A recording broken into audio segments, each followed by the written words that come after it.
Next question asks by Nawaz Sharif from Calcutta. Which is the most difficult question posed to you so far in your life? This is the question.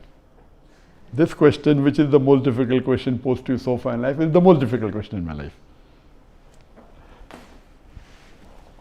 Yes, there have been difficult questions. I can narrate many. As far as the most difficult question is concerned, because it's not a very common question, I will never tell it to the masses, to the public.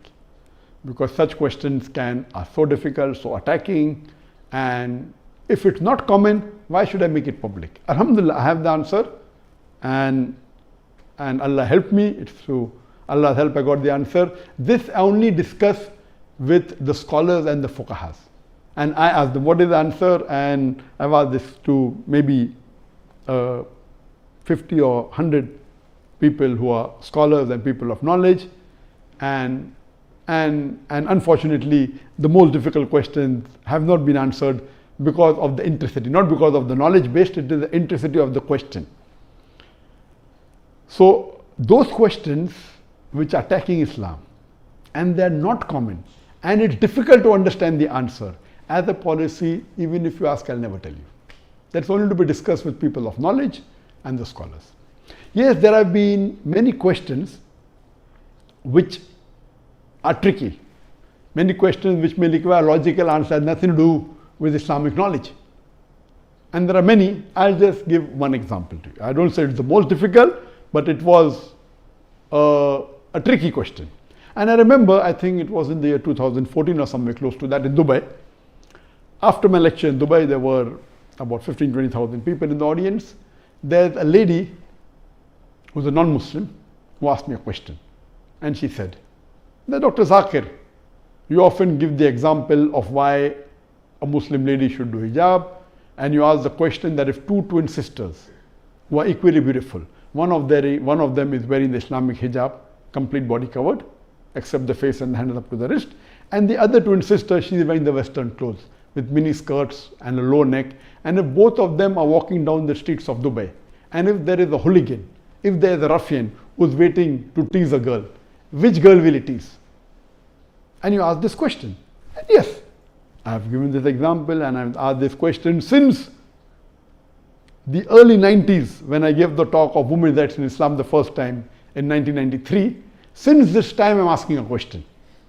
And I've asked this question in public forum that which girl will you tease? And always the answer has been, but natural, the girl wearing the Western clothes in mini skirt or low neck because she's attracting.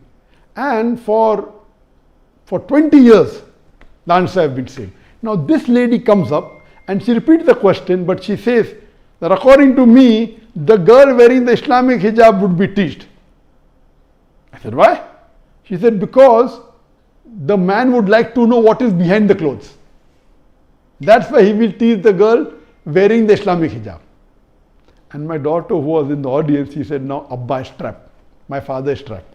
And I was taken aback that this was never answered. So what I say, these type of replies are mainly devilish replies to try and trap. But Alhamdulillah, in such situation, Allah is the one who always helps. I got up and I said, okay, sister has asked a very good question, and I continued the question. And I said, though I disagree. So this was a question asked, now hear my answer. I said, I disagree with your answer. It's an illogical answer. But if you agree that your answer is correct, then why are you wearing clothes? If you don't want people to be clothes, you should take off your clothes. And believe me, that woman was so embarrassed, and that was a very good slap to her reply, to her question, which was a devilish question. She went back and she sat quietly. So these types of questions by non-Muslims who come to attack you, it has got nothing to do with Islam. My answer was logical. But what I told, okay, I disagree with your answer, but if you agree with your answer, why are you wearing clothes? And she was wearing clothes. I said, why are you wearing clothes? And so these type of questions, the answer should be with hikmah. Udu ila sabili rabbika bil hikmah wal mu'azat al hasna wajad millati ahsan. Invite all to the way of thy Lord with wisdom and beautiful preaching, and argue with them in the ways that are best and most gracious. So such type of questions are many. Inshallah, if you see my videos and see my question answer session, you will find many of such questions.